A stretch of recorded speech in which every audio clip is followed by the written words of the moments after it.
எங்கள் வீட்டுக்கு பாருங்கள் முருகன் வந்திருக்காரு. எப்படி பாரு, பாலக முருகன் வந்திருக்காரு பாருங்கள். பாருங்கள் அழகாக இருக்காரா. அடுத்து பாருங்கள், இது திருப்பரங்குன்ற முருகன், இது திருச்செந்தூர் முருகன். பாருங்கள் திருச்செந்தூர் முருகன்.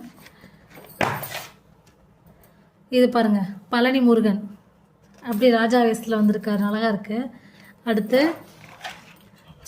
சுவாமிமலை முருகன் வந்திருக்காரு. திருத்தணி முருகன் பாருங்கள், வேல் கையில் வேலு கொடியோட நல்லா இருக்கு, அழகாக இருக்காரு. இது பழமுதிர்ச்சோலை முருகன் பாருங்கள், கையில் வேலு, இந்த பக்கம் வள்ளி தெய்வானையோட சூப்பராக வந்திருக்காரு.